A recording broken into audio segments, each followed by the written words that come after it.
হুগলি জেলার আরামবাগ থানার অন্তর্গত হরিংখোলা থেকে নিয়ে মায়াপুর পর্যন্ত একটা পথসভার আয়োজন করা হয়েছিল। মূলত যে পথসভার আয়োজন করা হয়েছে সেটা কারণ ছিল যে সংশোধনী যে ওয়াকফ বিল, সে ওয়াকফ বিল প্রত্যাহারের দাবিতে মুসলিম সমাজের মানুষেরা একত্রিত হয়েছিল।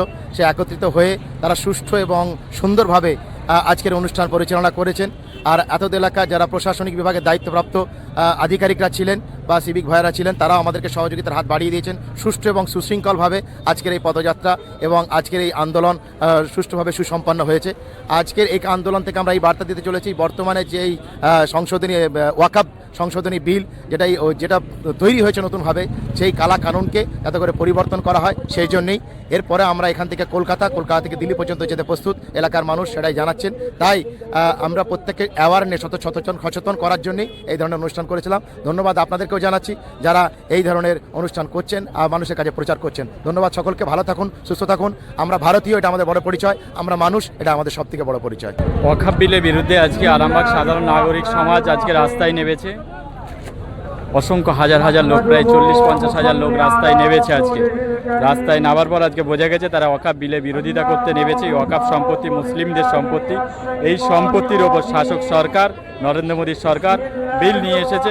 সেই সম্পত্তিকে একটা নির্দিষ্ট ফোরামকে নষ্ট করে দিয়ে, ওয়াকফ ট্রাইব্যুনালকে নষ্ট করে দিয়ে সেখানে নিয়ে আসছে কোথায় একটা ওয়াকফ বিল, যাতে ডিএমকে তার সার্বিক ক্ষমতা দেওয়া হয়েছে। এই ক্ষমতার বিরুদ্ধে এবং নির্দিষ্ট ওয়াকফ সম্পত্তির ওপর যে সমস্ত এজেন্ডা নিয়ে আসছে সাধারণ মুসলিম নাগরিকরা, এরা বুঝে গেছে যে আগামী দিনে আমাদের এই ওয়াকফ সম্পত্তি রক্ষা করা খুব কঠিন হয়ে দাঁড়াবে। তার বিরুদ্ধে আজকে প্রতিবাদ আরামবাগে সকলে এসে সামিল হয়েছে। আমি অ্যাডভোকেট মিরাজ হোসেন, আমিও এসে সামিল হয়েছে এবং ধিক্কার জানাই যে আগামী দিনে ওয়াকফ বিল, পাঞ্জাবে যেমন 2% কৃষকরা যা বিরোধিতা করে কৃষক বিল যেমন প্রত্যাহার করতে এই সরকারকে বাধ্য করেছিল, ঠিক আগামী দিনে সংখ্যালঘু মুসলিমরা এই বিল প্রত্যাহার করতে সরকারকে বাধ্য করবে। কারণ একটাই, যে আগামী দিন এই ওয়াকফ সম্পত্তি যদি না রক্ষা করা যায়, যে আমাদের পূর্বপুরুষের মসজিদ, মাদ্রাসা, কবরস্থান, ঈদগাহ, খানকা, দরবার যেগুলো আছে সেগুলো একদিন ভুলুণ্ঠিত হয়ে যাবে। কেন সেই সমস্তগুলো সংস্কার করার জন্য বিভিন্ন সরকারি পারমিশনের ব্যাপারে আগামী দিন যে সমস্তভাবে অবহেলিত হয়ে এসেছে, বিভিন্ন ওয়াকফ বোর্ড যেভাবে আমাদের দিকে তাকিয়ে না থাকার ফলে দীর্ঘদিন ওয়াকফের অডিট না হওয়ার পর বিভিন্ন স্টেটে সেই ওয়াকফ সম্পত্তি ব্যক্তিগত নেতা মন্ত্রীদের কাছে পৌঁছে গেছে। যেমন দেখা যাবে দেশের আম্বানি গোষ্ঠীর হাতে, সেই তাদের কাছেও দেখা যাচ্ছে যে দেশের সম্পদ তারা ধরে রেখেছে। ওয়াকফ সম্পত্তি তাদের বাস্তু বাড়ি তৈরি করেছে। বিভিন্ন নেতা মন্ত্রী এইভাবে রক্ষা কবচ করেছে। সাধারণ মুসলিম এটা বুঝে গেছে যে ওয়াকফকে রক্ষা করতে গেলে আমাদের জান, প্রাণ, মাল, ইজ্জত, সম্মান দিয়ে আমরা আন্দোলন করে ওয়াকফকে রুখবো। ইনশাল্লাহ আমাদের সেই ক্ষমতা আছে। কেন দেশ যখন স্বাধীন হয়েছে, আমাদের পূর্বপুরুষরা দেশ স্বাধীনতা হওয়ার সময় তারা শহীদ হয়েছে। ইন্ডিয়া গেটে গিয়ে দেখবে এখন আলেম ওলামা এবং আমাদের পূর্বপুরুষরা সেখানে তাদের শহীদ হয়েছে, তাদের নাম এখনো স্বর্ণাক্ষরে জলজল করছে। কিন্তু সেখানে কোনো অমিত শাহ, মোদীর কোনো পূর্বপুরুষের নাম দেখতে পাবো না। অতএব আমাদের ঘরে সম্প্রীতি শেখাতে হবে না, আমাদের ঘরে ভালোবাসা শেখাতে হবে না। আমরা পারি দেশের সম্পদকে ভালোবাসতে, সংবিধানকে ভালোবাসতে, গণতান্ত্রিক পদ্ধতিতে আমরা নেতৃত্ব দিয়ে আমরা আগামী দিনে এই ওয়াকফ বিল প্রত্যাহারের জন্য সরকারের কাছে দাবি চাইছি। আজকে তো আরামবাগ মহকুমা সাধারণ নাগরিকবৃন্দের উপস্থিতিতে এই সমাবেশ হয়েছে। এরপর জেলাব্যাপী, রাজ্যব্যাপী এবং সারা দেশব্যাপী এই আন্দোলন চলবে। প্রয়োজন হয় এই আন্দোলন এমন স্থানে যাবে, বিভিন্ন রাজপথে, বিভিন্ন বড় বড় বাস স্ট্যান্ড, প্ল্যাটফর্ম, রেল, বিমানবন্দরগুলোকে আমরা অচল করে দেখিয়ে দেবো যে আমরা একটাই চাই, আমরা ওয়াকফ বিলকে প্রত্যাহার করতে চাই। সাধারণ মানুষের একটাই লক্ষ্য যে ওয়াকফ আমাদের সম্পত্তি। আমরা মুসলিমদের একটা যে জুরিসপ্রুডেন্স আছে, যে ওয়াকফকে রাখার জন্য যে গাইডলাইন আছে তার ব্যবস্থা, যারা ওয়াকফ সম্পত্তিকে লুণ্ঠন করছে তাদের বিরুদ্ধে আইনি ব্যবস্থা সরকার তৈরি করুক।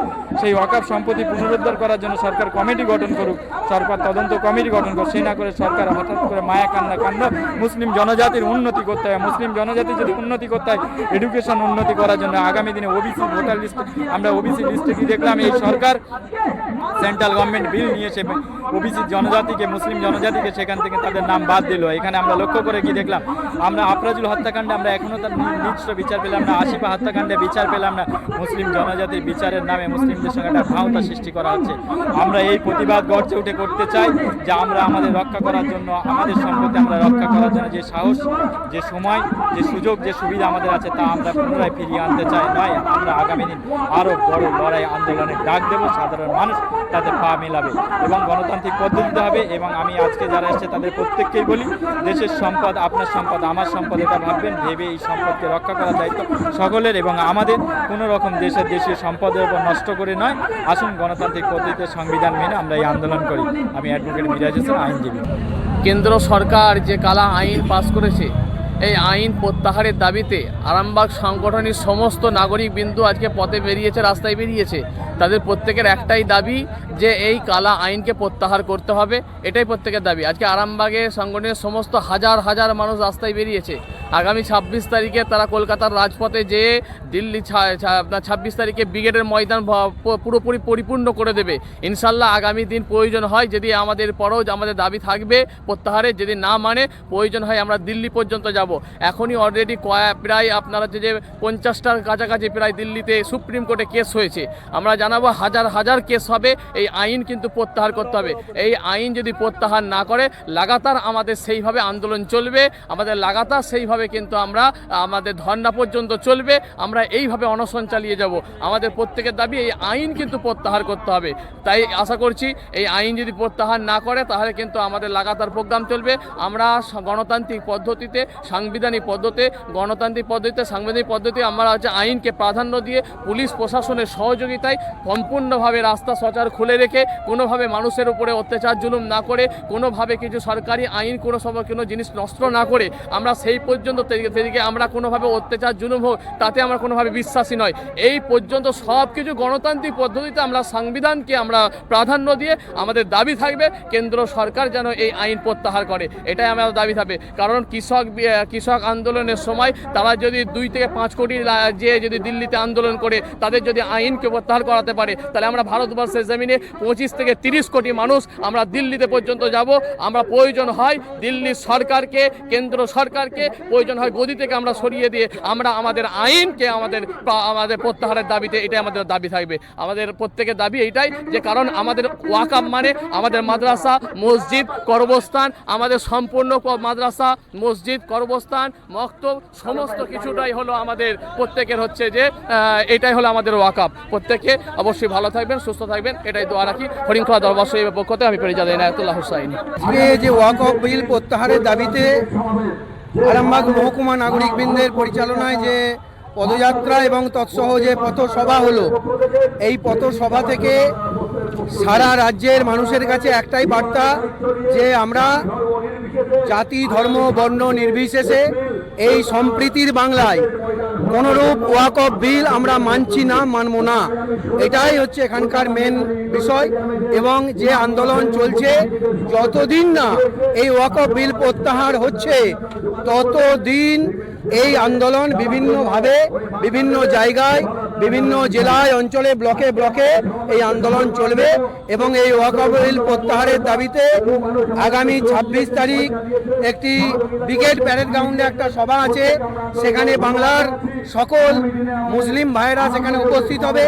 এবং তৎসহ আপনারা জানেন যে বাংলার মুখ্যমন্ত্রী মমতা বন্দ্যোপাধ্যায় আগামী 16 তারিখে ইমাম মুয়াজ্জেম অ্যাসোসিয়েশন এবং তৎসহ বাংলার বুদ্ধিজীবীদের নিয়ে নেতাজি ইন্ডোর স্টেডিয়ামে একটা সভা আহ্বান করেছে, একটা সম্প্রীতির সভা।